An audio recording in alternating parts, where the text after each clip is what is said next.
Guys in the Golf. All right, Guys in the Golf podcast, episode 4. Here we are, back again. Back here, mate. Yeah, I'm flying along. Doing pretty good. Yeah, having good fun doing it. Yeah, look, what happened this week? We went out to fish. We did so. What was that, 2 days ago? Yeah, something like that. Yep. Yeah. So, day before yesterday. Went and had a look. Trying to get some barras. That was the plan, and in that way we did succeed, but it didn't turn out exactly how we'd hoped. The plan from the very start was we're going to go out and target the big girls. It's this time of year that the big breeding females are down at the mouth. Allegedly doing the jig. Yeah, so that's what we went looking for. Yeah. So that was the plan, get out there, fish the bottom of the low tide right at the mouth, and just pretty much just trolling exclusively and looking for fish on the sounder, on the side scan, and finding schools of fish and then trying to troll up a big girl. That was the plan. And persistence was the key. We thought, look, if we go through a slow patch, just persist through it. Do the miles, get the smiles. That was the plan. So didn't quite work out. No, for the first 4 hours we trolled up and down on along the mangroves, in the depths, in the shallows, out the mouth. Yeah, we're right out the channel, a few k's out the channel. Found one school of fish out a long way out, a few k's out the channel. There's quite a few fish in that school you could see on the sounder. Yeah, so trolled over them several times for nothing, and then pulled up and actually drifted over that school again, threw some soft vibes into them to see if we could entice a bite. But found absolutely nothing, mate. Other than a stranded sea turtle. Yeah, that's right. Well, up in the distance, hundreds of metres away, we could see a little lump on the flats, and it's like, well, that doesn't look normal. Didn't look like a log. Not sure what it was. So Ash said, chuck the drone up. Yeah, I wonder if that's a turtle. And put the drone up, and off I went. 350 metres away or something, and found it. It looked in the footage I got. It looks dead, but it definitely was moving. We could see it splashing from a distance before I put the drone up and after I landed it. We could see it moving. So I think it's either got stranded or just taken a break. Yeah, I'm not sure. I know we spoke about that when we were out there. That I know people sometimes find turtles and stuff like that, and they're up on the bank somewhere and try and push them back into the water. But as we had the discussion the other day, you were saying that potentially that's the females. They're just trying to get a break because all the males are trying to breed with them, and then they're just absolutely buggered. So they're trying to get up out of the water, so they don't have the males. A little bit of time out. The males chase them all the time. And these good Samaritans coming along and putting them back in the water to be amongst 15 males trying to breed with them. That was probably the only bit of excitement for the morning. Yeah, for several hours. I think we spent 4 or 5 hours just trolling, and we didn't give up. Tried quite hard there to do that, but not so good. Yeah, we're expecting a chopper. I don't know. Not me. They landed? Landing now. Big jet radio. Interrupted by a helicopter landing. That's a first for us. Yeah. Usually it's my missus ring to see what we're doing after I've just told her what we're doing. So before we get onto the barra, let's talk about. So we're using these big lures. I had on a big one of the extra long Barra Classics on. Yep. The action in the water, like the size of it, like big lure. In theory, will go on for big fish. That being said, the biggest fish I've ever seen you catch, the biggest barra, was on a little Hellraiser, a Reedy's little Hellraiser. Yeah. Which is that big. Yeah, thanks, Colin. Colin, yes. And I had, I was using a big Warlock, deeper diver. Yeah. 3+ metre, 10 plus. I think my one was about the same depth, and obviously where we were trolling, on the edge of the channel there, it is quite deep there. So, 3 to 4 metres along there. So that was the plan, get down deep and try and find some big fish. And unfortunately, not so good.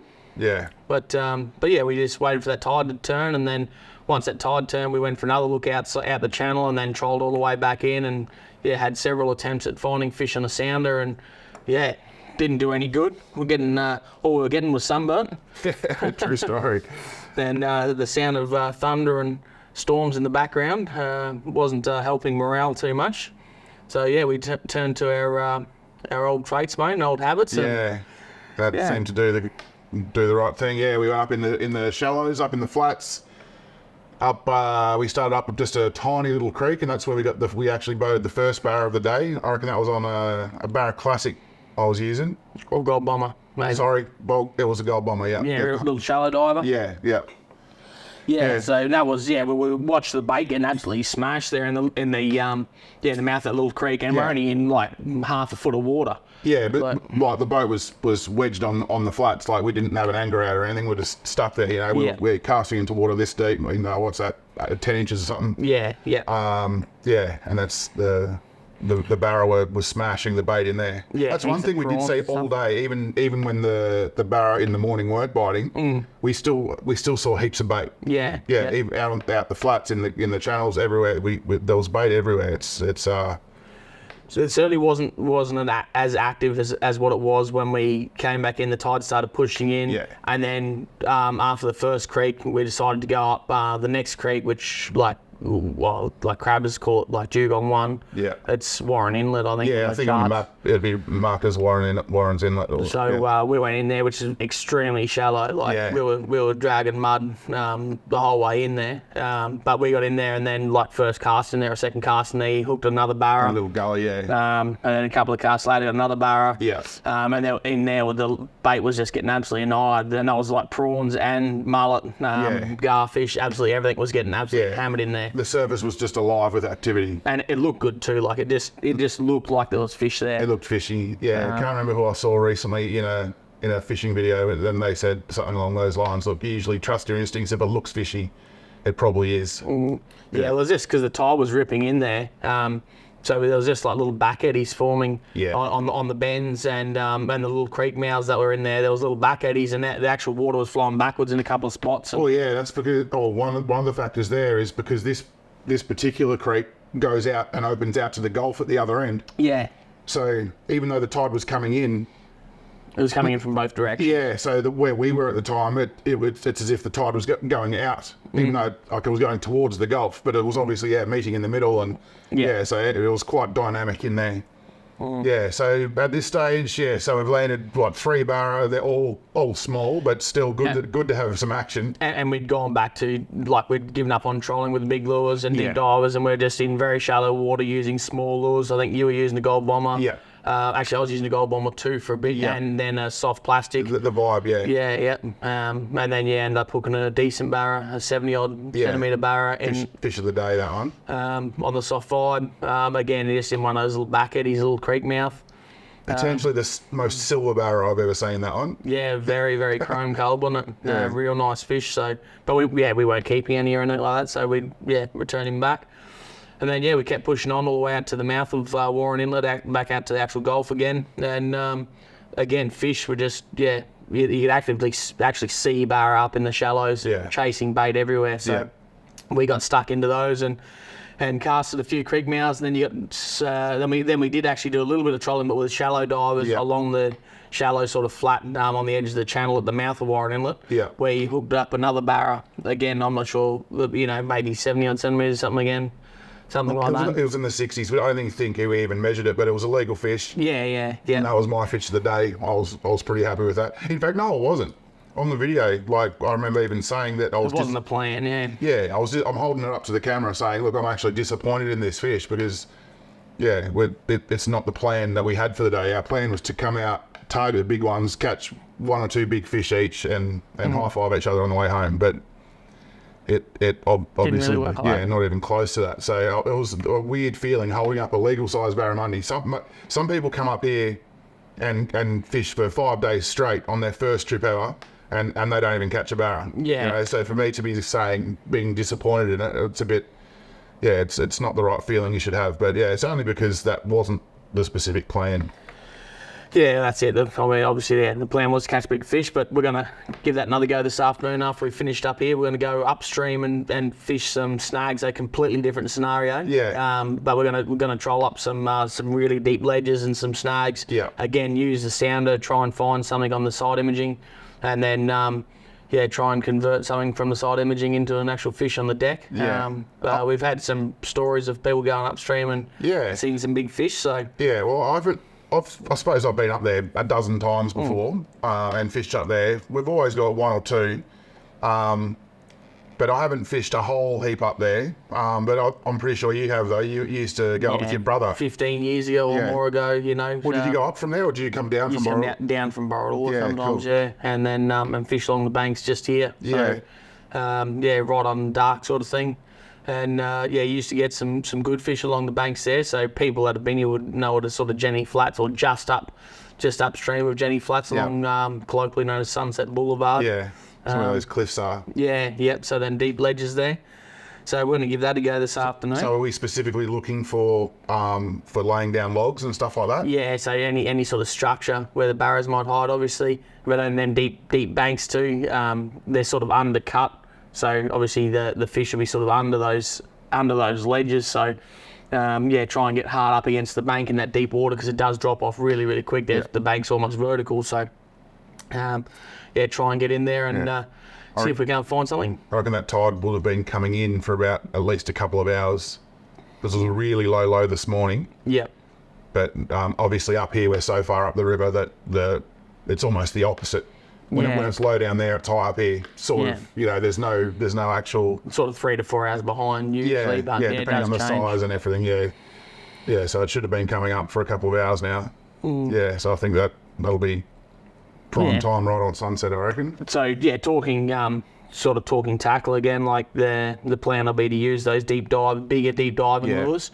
So, and obviously the theory behind that is on those deep banks, those fish are more likely to be down lower until they're properly feeding on the surface, but potentially at night time where they come right up.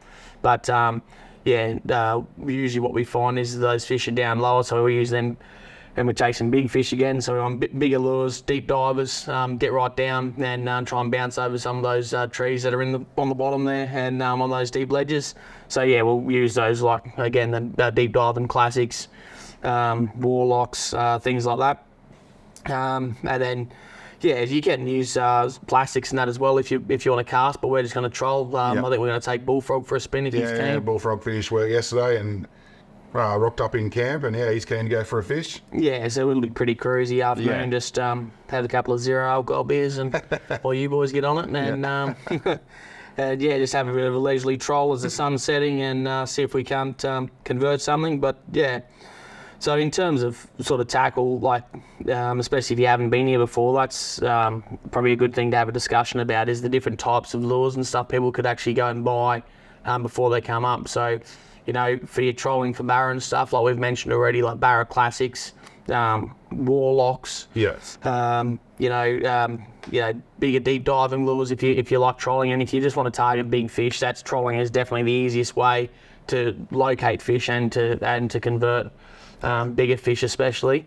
I'd say almost any hard-bodied lure by Reedies. Whether it's they've got the Taipan, the little Lucifer, the little B52, junior B52 they call it, then B52, big B52, big ass B52. Yeah. They're all good lures. I know I had, like, we're not sponsored by anyone or anything like that, but I do particularly like the Reedies lures because they are NT brand and NT owned.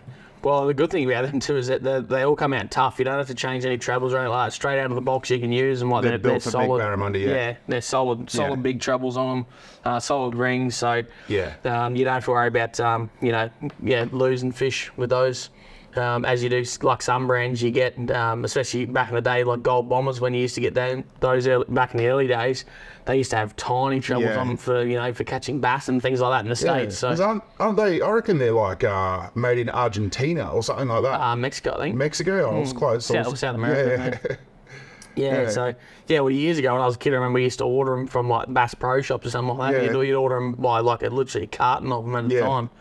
So, but you used to have to change all the trebles and stuff, and that's one good thing with that. Like obviously Reedies, territory company, they're all good rings, good trebles, everything like that straight out of the box. So, and very competitively priced compared to some of the other ones that are, made overseas. So and it's a small enough company that Colin and Karen, they physically hand deliver the boxes of lures to the tackle shops in Darwin. I used to work at BCF for a little while there in Darwin, maybe 5 years ago, right when my son Artie was first born. I worked there, and yeah, they would literally, like, the owners of Reading's Lures would come in and deliver the lures to BCF. Yeah, it was small business, but big business, you know. Like, Yeah, and they make vibes now, like what they have for a while. So what do they call fish snacks? yeah. So, and they're quite good. Again, you know, good hardware on them. like most soft vibes you see, they all look very similar. Yeah. But where you can sort of tell them apart is the actual quality of the terminal tackle on, like the trebles and rings and things like that is what tells them apart. You get what you pay for. I reckon with vibes. Like if you go on eBay or something and find some cheap vibes, we used them. Yeah. We used to use them years ago. I went on eBay and bought some cheap vibes, and yeah, the amount of straightened hooks, snap trebles we would get. Every now and then would still land a good fish, but a lot of damage to the lures after a few hits. Yeah. Yeah, so that hardware is really important.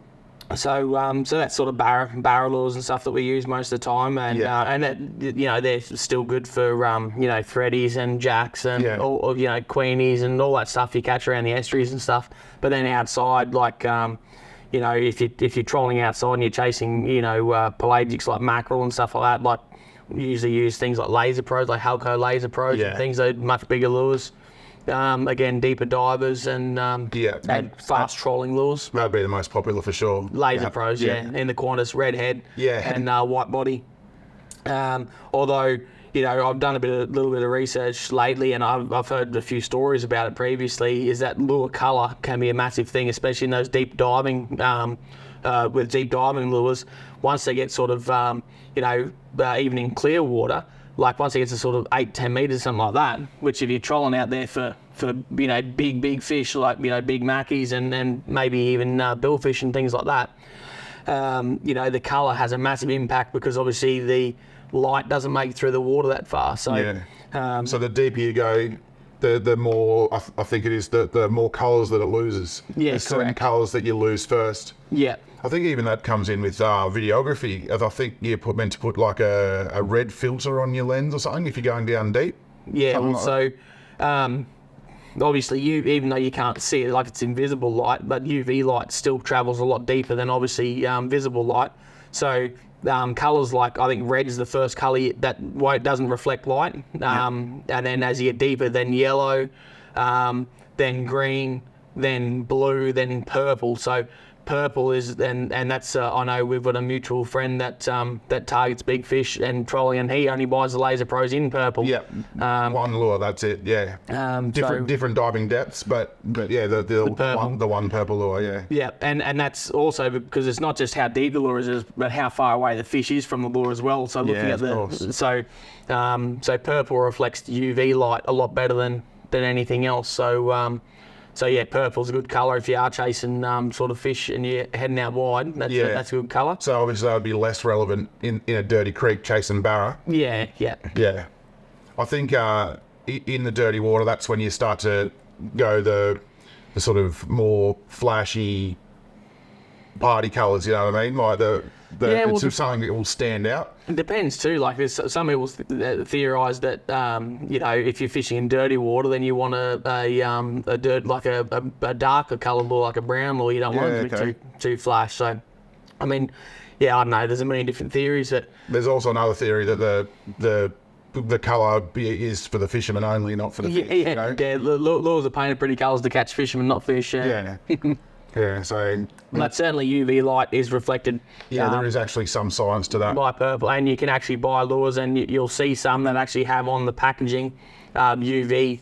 So they actually put like a coating on it, and you can't see, but it's a UV coating. So the coating on the actual lure, doesn't matter what the colour of the lure is, it's got a coating on it that will reflect UV light. So which fish apparently can see. It's not visible to us, to the naked eye, but fish apparently can see it. So one time years back, back to Reedy's Lures, I went and visited the factory, and Colin took me out the back and actually showed me, turned the lights off and got his like a UV torch and showed me some of the lures. And they glow like in the UV. So this lure over here, he's like, oh, this one's not painted, so shines it, nothing. But this one here, it literally glows in the UV light. So when he's done the special UV coating or UV paint or whatever he uses on some of the lures, Yeah. So typically, that, as you said, they will mark that on the box. Yeah, so it's got a UV coat. Yeah. And it is just like a clear coat paint or something that they put on there. That I'm not certain, but I would assume so. Yeah. Yeah. Yeah. It's quite remarkable to see. Yeah. And so you've got your lures, for our barra fishing, like we were just using pretty much a couple of different combos. So both of us had bait casting reels, so small sort of bait casting reels. Yeah. And for trolling, I had like a Calcutta 400, so bigger bait casting reel. Yeah. And you were using like a Corrado on a Barramundi. On a Barramundi, yeah. So then that's pretty much all you need to catch big barras. And then flicking, we're using the same, I switched up to some like 10-pound gear actually with a 2,500 size spin reel. My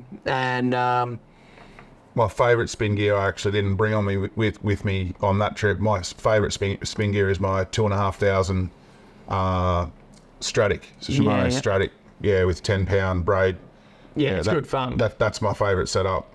Except for one fish, I've caught all of my biggest barra on that. On that exact setup. Yeah. Yeah, well, I got like my meter I got on the 2,500 spin reel. Yeah. That was land based too. Yeah. And then that was what I got that barra on the other day with a soft vibe. Yeah. A small soft vibe the other day. Yeah. And that was a fish snack, actually a Reddy's fish snack.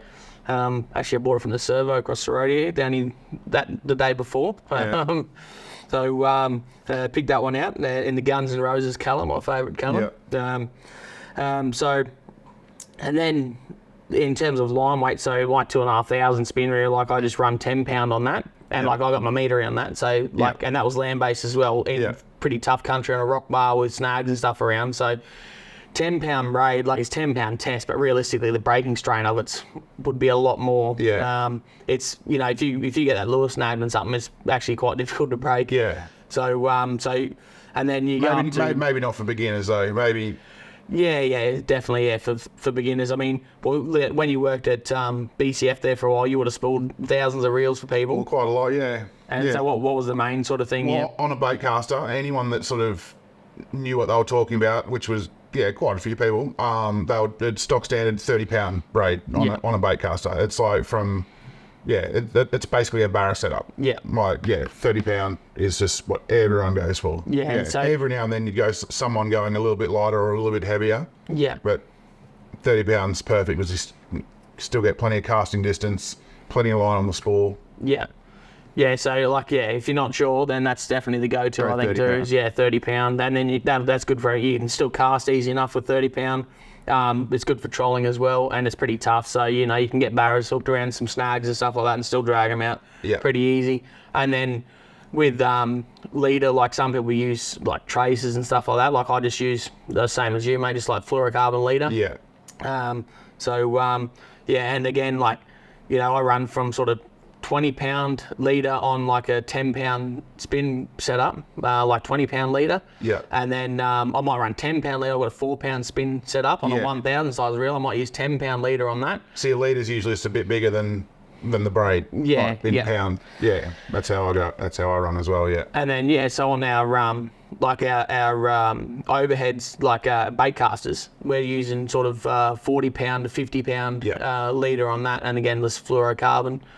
And then I use a FG knot to tie mine. What are you still doing? Albright, that's the only one. Yeah, you've showed me the FG a couple of times, and I always just go back to the Albright. Well, I used to use the Albright all the time, and it's pretty quick and easy to tie. Yeah. The only reason I started really using the FG knot was because when I bought my 2,500 size Stella, and I bought a NRX Luma, so like it was nearly a $2,000 bloody combo with 10-pound on it. The rod has got micro guides. Oh, tiny little eyelets. Yeah. Yeah, so you need to learn a thinner knot. Yeah, so even if you're only running sort of 15, 20-pound leader and 10-pound braid, like even with an Albright in there, it was really hard to get it through the eyelets. And when you're casting, it can sometimes get caught on the eyelets, and you don't want to be pulling eyelets out of a $600 rod. No. So I learned that FG knot, and the FG knot, for people that don't know, it's a friction knot where you don't have to fold the leader over at all. So whatever the diameter of the leader is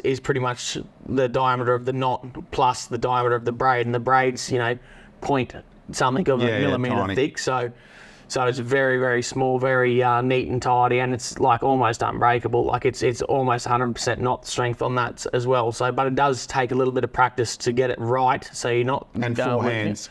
And full hand. Yeah, it's hard to explain how to do it probably on a podcast, but I use my feet actually. I put the braid in my mouth and then use my feet to hold the rod with some tension on the rod, so the rod's bent, so that there's tension on the braid, and then I use the tension of the braid to keep the knot tight as I sort of splice that leader on there. But you can go on YouTube. There's 100 different ways to do it. Yeah. There's even little tools you can buy now. I've seen that. Yeah. So but it's pretty easy to do once you've done a few of them. But that all-right knot, I suppose, is that's got pretty good brake strength on it, and yeah, the vast majority of people that I know just use that as well. Yeah. All-Bright or Advanced All-Bright. So. Yeah, there are a lot of knots out there as well. There's like the Bimini twist and there's one that goes.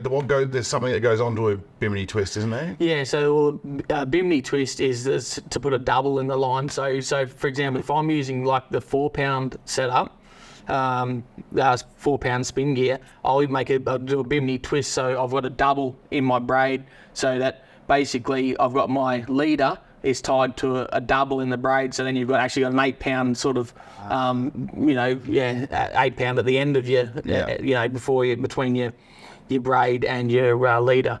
Makes sense now. Yeah, so and then you can do different things with that. So, like I used to just doing charters bottom fishing on heavy heavy gear. Like I used to run a 65-pound whiplash on the overheads there, and with really big guides and stuff, and the rod didn't matter. We were running sort of 80, 100-pound leader with paternoster rigs, and I used to just do like a spider hitch. So you just make a very small double, which you can do quite quickly in your hands on the end of your braid. And then I used to do from that to the leader used to be what they call a GT twist, which again is very, very easy to do. It's a bit of an ugly knot sort of thing though, and it is quite large, so it does get stuck in the tips of tips of your rod. Which is less important if you're bottom bouncing. If you're bottom bouncing, you're not casting. And you don't need to bring that back in through there as well, because you're not running a really long leader. The leader's only sort of 1,200 mil long or something like that. Whereas on my gear here, like some of my leaders, they might be 2 meters long. Like my leader's halfway back down the rod, when I'm casting, which is fine when you're only running 20-pound leader and stuff on light gear.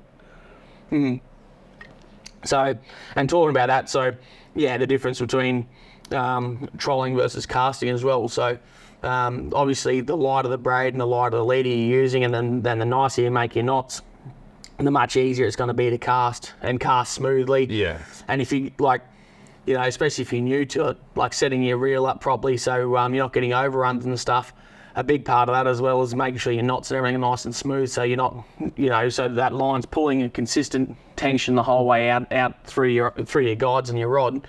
So you're not getting overruns and stuff, because that's a very frustrating thing if you're just getting into fishing. I mean, if you know what you're doing, then this is probably all, it's no news to you. But for people that aren't really sure, practice at home, get a sinker and tie it to the end of your line and let it cast into a bucket. Because there's nothing worse than getting up here, being in the heat or sometimes the cold, and standing there at the front of the boat all day and getting bird's nest after bird's nest.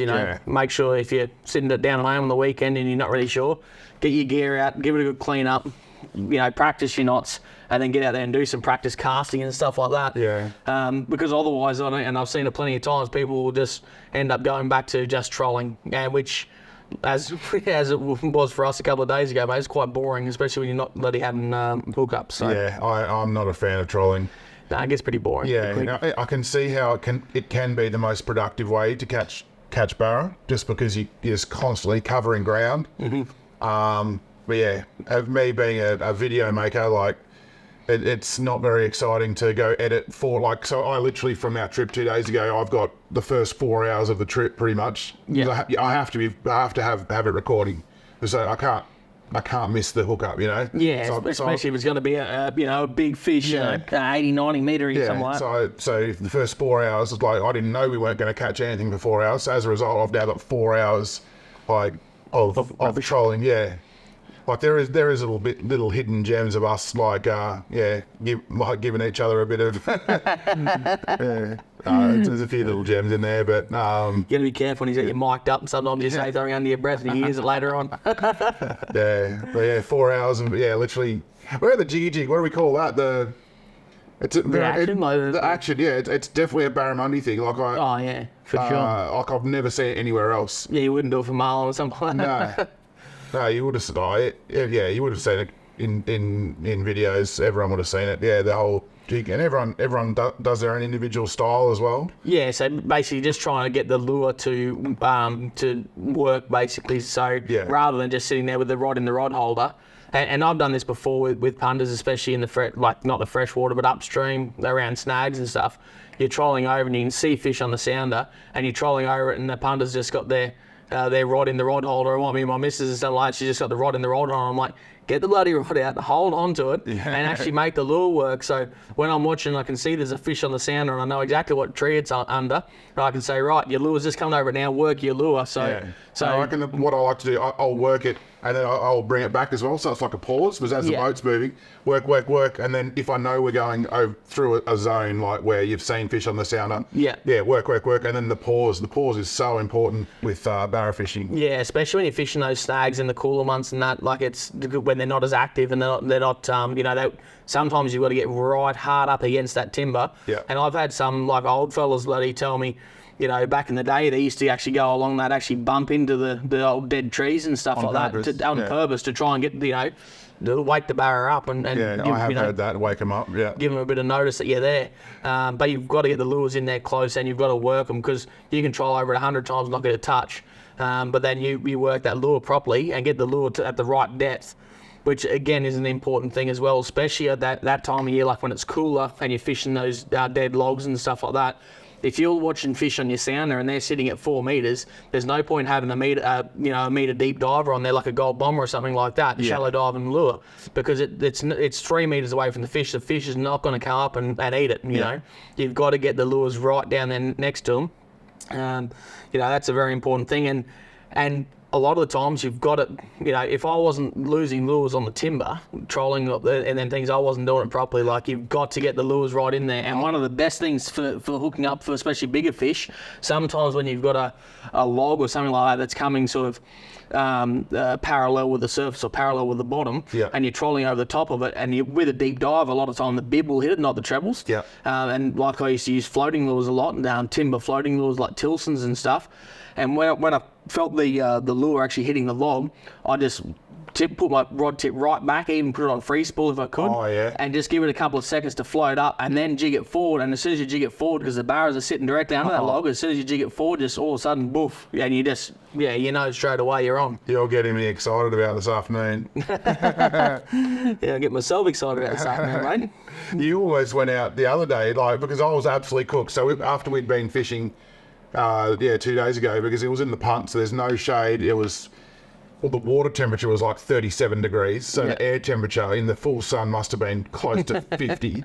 I was absolutely cooked by the end of the day, and then so on the way home, Ashley's like, "Oh, how about I'll just drop you off, and I'll go upstream and have a fish up there." And by the time we got back to the ramp, you talk yourself out of it. But I remember I promised Katie I was going to go home and cook her dinner, mate, because she was working a pub that night. So. We've still got the boat there ready to go. What'd you cook? Filled up. Oh, what did I cook, mate? Corned beef. Oh, nice. Yeah, very easy one. So we're going to give that a go this afternoon. So hopefully, maybe in not next week's podcast, but the one week after, we'll do a debrief of that. We'll have a discussion about it. Yeah. Hopefully because we have done a bit of a cheat. We actually have recorded next week's podcasts. Already. Next week's podcast is already recorded, Yeah. And so's the 2 after that. Yeah. We're trying to get it all lined up so that we don't have like 4 weeks in a row where there's nothing. So over Christmas I'm going down to South East Queensland and Ash isn't. So we're just trying to get things back up. So we've got and we're just trying to keep things as topical as possible. So we don't want to talk about something happening. That's happened 2 months ago. Yeah. So this will be this is episode 4. So it's as we're here now, it won't come out for 2 weeks. Yeah. Episode 2 published today. Yeah, episode 2. Yeah, it's just gone out. With that, things that have been happening lately, AGM just had their AGM just had their AFAN. AGM was zeros. So with that, AFAN just had their AGM, which obviously King Ash Bay Fishing Club is a member of the AFAN, so Amateur Fishermen's Association of the Northern Territory. And I zoomed into that. They had. So they invited you? Yeah. So all members obviously are invited, and other people of note are invited to speak and things like that. So I zoomed in. Obviously, they hold that AGM in Darwin, so I attended via Zoom, which was good. Plenty of stuff came out of that. They obviously elected the committee members again, and I think it's all the same members again. Unchanged, eh? Unchanged, I believe. Yeah. So still the same president, Warren DeWitt, and they obviously gave their the spiel on what's been going on for the last 12 months. Spoke about which we did talk about, I think, in our episode 1 maybe, or episode 2, about the 10-year rec fishing study. We did cover some of that, yeah. So David Trivolo, the CEO of AFAN, spoke about that a little bit more in depth. So he's not an elected person, like he's no, he's a CEO. Yeah, so he's actually like a paid, that's his job. Full-time job. Man, he's been doing that for about 7 years now, and does a bloody good job of it too. He does, So he's a great bloke, doing a great job in there. Always keeps all the people in government and fisheries and that honest, and keeps us up to date, and always make sure everyone's happy. So I find as well, we're always willing to listen as well. Like a very good communicator. Yeah. Even when you were up in Darwin last year at the start of the year, and you and me went into the city to go buy some tackle or something, and we actually ran into him, and he had spoke with you. You did have a few concerns about certain things with fishing and that, and we spoke to him for half an hour. And he was very responsive, and followed it up as well. He's a great bloke there, and so he spoke about that 10-year rec fishing plan, and just gave some stats and stuff. So spoke about how important that research has been, and how that sort of evolved and how it all came about, and spoke about that what rec fishing does for the Northern Territory. So it's $270 million into our economy. So which is obviously a fair bit. We'll pause for this dropper again. That's a different one. We didn't hear it take off, did we? No, that's it taking off now. Oh, it's taken off. Yeah. All right. Yeah.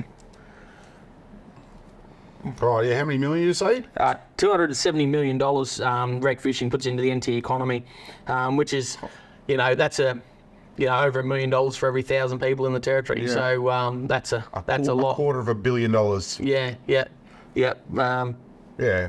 We're a little territory here. Bloody helicopters cruising around. You might be able to hear it, you might not, but it doesn't matter. So $270 million into the NT economy from recreational fishing. That's just recreation, that's not in commercial guys as well? That does include commercial fishing, no. So that's just rec fishing. And also spoke about the participation of Territorians when it comes to rec fishing. So they work out that 33% of Territorians go out and wet a line, as opposed to, I think it's just over about 20%, or maybe 22% is the national average. Considering the territory, you get 250,000 people. Well, there's quite a few of those live in Alice Springs and Tennant Creek and Katherine, which is a long way from the coast. Yeah, they're not fishing there. No, so Katherine maybe a little bit, but so that's quite impressive that 33% of Territorians are going out there fishing, so which is quite good. Also spoke about some other things that have been going on with groundwater harvesting. So obviously. Companies, people growing cotton now in the territory, and other farming, mining, and other things that are taking water. So I believe previously 20% of groundwater was allowed to be taken. So rainfall and things like that was allowed to be taken for those sort of activities. I think the government's now reduced that down to 5%, I believe. So. That's quite important because, especially look at places like the Roper River, their catchment's sort of only a 100-kilometre radius. If you take 20% of the water that, falls in that catchment, then, that's, obviously is not great for fishing, especially if we have poor wet seasons. Yeah. We want that water to, the vast majority of that water to get downstream and And, so those barras can reproduce, as we spoke about previously. We talk about good wet seasons and the flow-on effects from good wet seasons and poor wet seasons. And we had actually last night, Afant had a fisheries scientist on there. So a guy's done his PhD in basically Barramundi and their life cycle, which was very interesting talking as he spoke about that. I learned a couple of things, confirmed some things We for need us. to get him on the podcast. Oh, mate, it'd be great. He's a very, very knowledgeable fella. A PhD, so like, there's a real chance that he knows more about Barramundi than anyone else on the planet. Good chance There's of a it, fair mate. chance. So yeah, Good chance of it. He spoke about barramundi fishing in the territory, and obviously he enjoys a bit of fishing himself. But he spoke about it like the territory is one of the only places in the world where the fishery is sort of unchanged for hundreds, if not thousands, of years. So there's been very little impact from fishing, whether it be rec fishing, commercial fishing, in terms of fish stocks. yeah. Well, before we started recording, you even mentioned this. We talked about it. He said even places with netting and stuff. Like, Yeah, so basically what he was saying was obviously things like netting and stuff has an impact on the fish stocks there at that particular time. Yeah. But the real importance is the wet seasons, so and the climate. So if we have poor wet seasons, the barra just don't breed anywhere near as much. So the fishing's poor for that season, and then obviously. If you have a good wet season, the fishing is good for that season. And when they actually put the data together on an actual graph between the catch per ton of barramundi from commercial operators and then the wet season rainfall data, the two graphs run parallel like train tracks. Like they're almost identical. It's always good carbon wet season and barra stocks, bad wet season barra stocks. Yeah. Up, down, like, and they both, almost a carbon copy of each Yeah. other. So it was just quite interesting.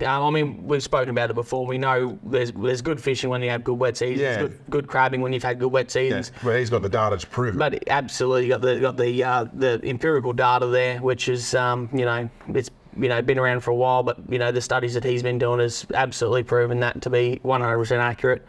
And then speaking about things like you can take a lot of the big female fish out of an area, and although that'll affect obviously the big fish numbers there at that time, that won't really affect the bounce back of fish numbers because after a good wet season, like you said, 1 metre long barra can produce 3 to 4 million eggs, whereas if you get a metre 30, metre 40 barra, the amount of eggs there is it's exponential. They could have 40 to 50 million eggs. Wow. So them big girls, only a handful of really big fish can pretty much restock an entire area. Yeah.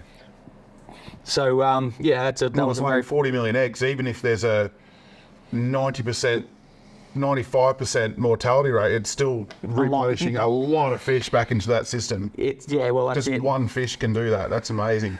So 100%. It comes down to the good wet seasons, and that being because when you have good wet seasons, the billabongs and sections of river that are cut off during the dry season all join together. And he spoke about like the biomass increases. So not just fish, but all the frogs and bugs and insects and the whole food chain builds up, and so the biomass, the whole ecosystem, everything, increases exponentially with big wet seasons. Therefore, the fish can move, they can eat, they can feed, they can get down to the mouth, they can reproduce, and then they can get back to those billabongs again. So not only that, like when you have a good wet season, so we're 2023 now, if we have a good wet season this year, the barra reproduce in places like the MacArthur River. He said for fish to become legal size could be 4 to 5 years potentially. So that means if we have a good wet season now, it could be 2027, 2028 before we see the actual fish from this year's wet season actually being caught and that stock coming to fruition there. Okay. So and you can nearly set your watch by it, as he says. You can go back and look at when the good wet seasons were, and if there was a good wet season, 4 or 5 years ago here, that means we should have a lot of good fish that are coming into that legal size range. Yeah. So, and then it also spoke about places like the Mary River, which has obviously massive floodplains, which we don't have here. Obviously, when they get a good wet season, places like that, they're up the top of the Daly and the Moyle and places where there's massive floodplains, where that biomass can build up a lot more than it can here. Those fish may only take 2 to 3 years to become legal size. So, and that's all research. And for people that don't know how they work that out, is they actually go and catch fish, then whether by rod and reel or electro fishing, whatever, where they put an electric probe into the water and the fish float up and they take them, and they actually examine the ear bones of the fish, and then they can count sort of like rings on a tree to see how many years old it is. So in some places they'll take a fish, say from the Mary River, and it might be 55 centimetres. When they dissect it and look at it and put it under the microscope, they can say, well, this fish is only 3 years old. It's only been around for 3 seasons, but it's legal size. Whereas they might take a fish that's 55 centimetres or 60 centimetres from our area here down the MacArthur, where we don't have those big floodplains, and they can go and look at it and they can say, well, it's been around for 5 to 6 years. So that was quite interesting to learn that there's quite a big difference between the fish growth rates compared to obviously their habitat. So I wonder if that is a contributing factor at places like Shady Camp, which is at the mouth of the Mary River, where they do seem to get a lot of big fish there.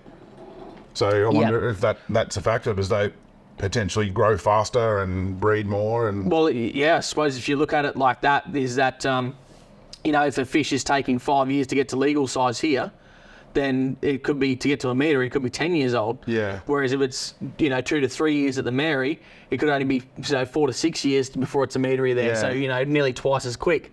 So that's potentially why there is a lot of big fish caught there compared to here. Not saying there's not big fish here. There's plenty of big fish get caught here, but not at the same numbers as Mary.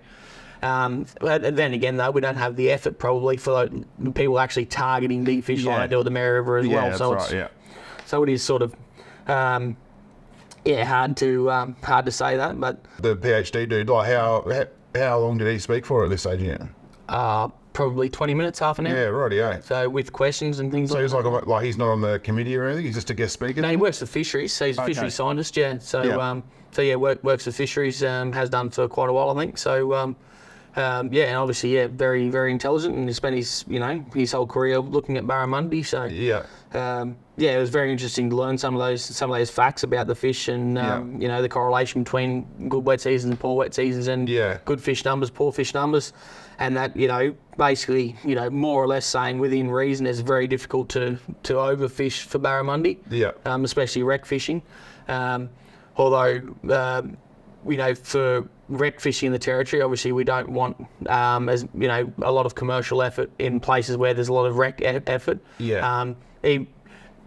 Obviously commercial guys are taking bigger fish, and so they're taking them out of the system. So therefore, obviously, there's less fish for recreational guys to catch for that year. Although it doesn't affect the stocks overall over a period of time. If the pro guys are coming in and netting out the mouth of the MacArthur, for example, and they're taking 30 or 40 tonne of BIG Barra out of there, well, that's 30 or 40 tonne that's not there for tourists to catch. So that's something that obviously, AFANT need to look at with, in regards to what their stance is on commercial fishing. I know in Queensland now, it looks like they're going to ban all barra netting in the Gulf of Carpentaria in Queensland, and there's a lot of stuff happening on the east coast as well. The government's put a lot of money, over $100 million, I believe, aside in Queensland to buy back licences and things like that. So, because obviously you don't want to have a situation where, you've got a family business. We spoke about this a bit when we were fishing. A family business, generational business, or something like that, where somebody spent their whole life doing it, and then all of a sudden you don't want the government just coming in and saying, no, stop, you can't do it anymore. It needs to be a reasonable transition. So some of these people might have done this their whole life. Their dad might have done it. They might have taken on the family business. And now they're doing that, and then to find out that that's all they know. To find out that they're not allowed to do that anymore. But that's just, obviously a big change. Obviously, any change is going to affect some people negatively and some people positively. But it's obviously a difficult job to try and keep everyone happy. But But if we move on, our fan, they are. It's not just about Barramundi though, is it? No. I'll look after all sort of recreational fishing in the territory. So from land-based in Darwin around the lakes and things like that to offshore, and they spoke about trying to get funding for things like offshore fads like fish attracting devices. Yeah, which there are quite a few around the top end already. Yeah, especially off Darwin. Quite a few out there, so which people can go out. So basically, there's man-made reefs and things that attract fish over time, and people go out and get jewies and goldies and stuff off them. See, we're so lucky here. We don't even need anything like that here. No, certainly not at the moment. No, we've got plenty of fish here, but obviously a place like Darwin Harbour, which does get does get fished quite heavily. Yeah. You want things in there. They did speak about some places in Darwin that have been closed down, or close to Darwin that have been closed down, like some reefs that have been closed down there. Yeah. And basically closed from fishing. Closed from wreck fishing completely. Yeah, just to let stocks build up, because obviously things like golden snapper and black jewfish are what they refer to as at-risk species. Yeah. So they don't want to have full open slather everywhere. They want to have some places where fish can, stocks can build up. Yeah. And that's the difference, I suppose, between things like golden snapper and barra. Yeah. Like a golden snapper, a good-sized golden snapper could be 40 or 50 years old. That's right, yeah. They grow very slowly, and they don't reproduce anywhere near as much as barra either. So, yeah. So I think black jewfish, even though they say at risk, I think they are one of the fast-growing ones, I reckon. I think they're fast-growing as well, but because they're susceptible to barra trauma, and often, although it's shallow here, and we get a few here, in Darwin, obviously, you're fishing a lot deeper water, and they're susceptible to barra trauma, so even if you're getting small ones and you're throwing them back, they're going to die anyway, so... And was it people keep the swim bladder or something in them? Yeah, that's, obviously against the law to remove the swim bladder from those. Because people do that, they take the swim bladder out, and it's I don't know where that goes to overseas, China or something like that. And, what is it, like a delicacy or a? I'm not sure exactly, mate. I don't know. I don't think it's eaten. I think it's obviously it's ingested, but I don't think it's eaten as food. I think it's they use it to make some sort of medicine or some bloody thing. They dry it out or something. Yeah, okay. So extremely expensive on the black market. Yeah. But so people take those out of the jewfish, and not supposed to, but people can take those out of them, the jewies, and sell them. So it's actually against the law. Part of the rules and regs, you're not supposed to remove that swim bladder from the fish at all. Yeah, okay. So you take the fillets and that's it. Leave the swim bladders in there. And also, they look after things like billfish as well. So AFANT just was able to secure some funding for GPS tags for billfish research. Yeah, okay. So for marlin, sailfish, that sort of stuff. Which we've touched on here. People getting some big marlins and sailfish here just recently. One fish that got tagged up at Grid Island, which isn't that far north of us, 6 months after 6 months was relocated again up in Indonesia. So they've gone the whole way from basically the east coast of Grid Island all the way up into Indonesia around the top end, and spent a bit of time off Nullarbor, and then went all the way up to Indo. Yeah, in 6 months. I wonder if that's part of a migration, or like if they look for the breeding grounds or schools of. But you think there's plenty of bait and food and stuff in the Gulf. There's no need for him to leave the Gulf. There's plenty of food, so it has to be part of a greater cause. Yeah, absolutely no idea at all, mate. Well, that's amazing though that they can track that. So they must have a little GPS that pings or something once a day or something like that, or. Yeah, there was an image of it there. Once if we can get one for you, but there was an image of the actual device. So I'm guessing they tag it. So obviously when a lot of guys up around Grid Island do a lot of sort of tagging and stuff of billfish, and try and keep record of things. So because it is a fairly underfished sort of area, so it's not something that everyone goes out and does, especially here. Like, it's almost unheard of people going out and actually targeting billfish here. People catching them, sometimes trolling for mackerel and stuff, but in terms of actually going out and targeting sailfish and marlin, it's not an overly popular fishery for us. Not here in the Gulf. But Grid Island, though, I think is, and they do have their big billfish comp late in the year. Off the top end as well, they do as well. I reckon launching from Dundee. Yeah. There's spots out there that people go out Yeah, that's what they spoke about last night too. At this AFAN AGM, David spoke about that and said, it is an emerging fishery. Like, people are getting more into it. People are learning more about it, and it's obviously it's a great fun fishery as well. You're catching big fish. They're very sporty. So it is an emerging fishery in the territory, and as we mentioned, if you're coming up from down south for a trip here to King Ash Bay and you do a bit of that sort of fishing down south, bring that sort of gear up with you, and if you get some good days, get out around the islands there, you have every chance of getting a good fish. Yeah, go have a look. Yeah, so... Yeah, so I'm getting pretty excited about going out there and having a fish out here this afternoon, mate. So I reckon Bullfrog will be knocking on that door any minute from now. Yep, so we'll... plan will be we're going to go launch the boat and go up around the corner, mate, and have a couple of quiet beverages as the sun's setting. Yep. And trial up hopefully some big barras that we can talk about next time. Otherwise, that'd be so good. I've got all my cameras with me and my drone and everything, so it'd be great to sneak in a little episode there for my channel, and obviously some something really exciting to talk about on the podcast. Yeah, mine his first meatery, maybe. Oh, yeah. We'll see how we go. And then, so Froggy's back as well, our other mate. So get him out in the water. He hasn't been here for quite a while. He's been down south. Well, he obviously works at the mine, but he's been down south for the last couple of holiday swings. So. Buying motorbikes and... all sorts of stuff. He's back here for a while now, and then and you're off, mate. Yeah, mate, yeah. So I'll be driving out of King Ash Bay tomorrow. So go back and see my wife and kids up in Darwin, which it's very overdue. Very excited to see my kids. How long has it been since they were here, mate? 3 weeks, 4 weeks? Yeah, through 3 weeks. Yeah. So back up there and get organised for the big drive down. Big drive down south. You never know, mate. You might see me sneaking back through here. It's not really, as long as weather permitting. It's not really much of a detour for me to come back through here for a few days on the way down with the family. Yeah, just have to keep an eye on that Tablelands Road and see how much water they've had going across there. Yeah. We've had some big storms around, even last night, some massive big rain to the south of us. Yeah. So it's been excellent. Any rain we get in December is a bonus, really. And we have had some good rain already. Yeah. It's been excellent.